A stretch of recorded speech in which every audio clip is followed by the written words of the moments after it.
ठीक है। तो सर, गर्लफ्रेंड की रूपरेखा बता दीजिए। निकालूं चूहे मुंह मारूं मैं? सुबह सुबह बैठ के बदतमीजी करता है गधा कहीं का। इसको मारो सभी लोग, मेरे तरफ से दो दो थप्पड़ मारो, मार के गिरा दो इस आदमी को। गर्लफ्रेंड की रूपरेखा पूछ रहा। क्या बताऊं रे तुमको, सुंदर आंखें, सुंदर बाल।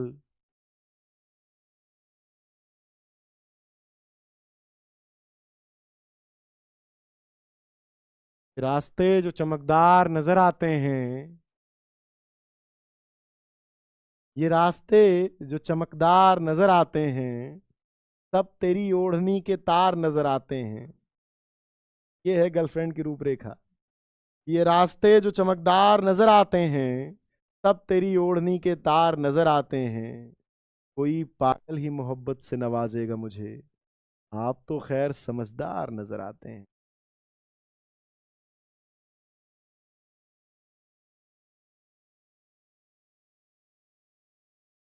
काव्य सौंदर्य के तत्व पढ़ते हैं, काव्य सौंदर्य के तत्व।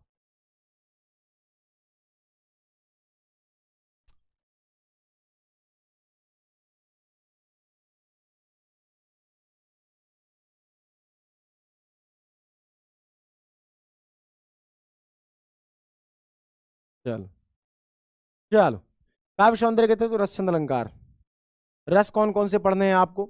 रस आपको पढ़ने हैं श्रृंगार सबसे पहला।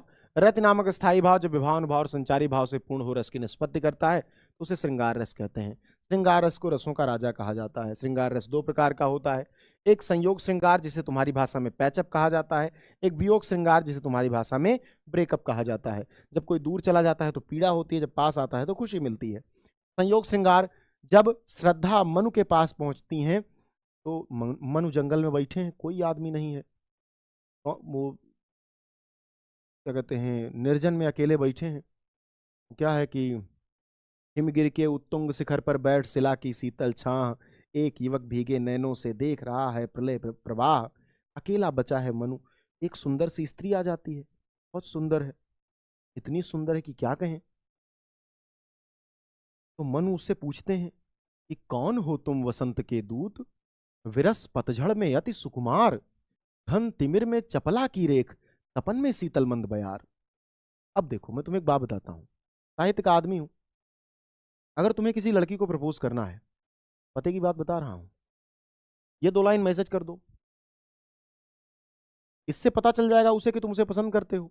और अगर तुम पकड़ गए तो कह देना व्याख्या पूछ रहा था। अगर तुम पकड़ गए तो कह देना व्याख्या पूछ रहा था, सिलेबस में है, जाओ समझो। कौन हो तुम वसंत के दूध, विरस पतझड़ में अति सुकुमार, घन तिमिर में चपला की रेख, तपन में शीतल मंद बयार। कौन हो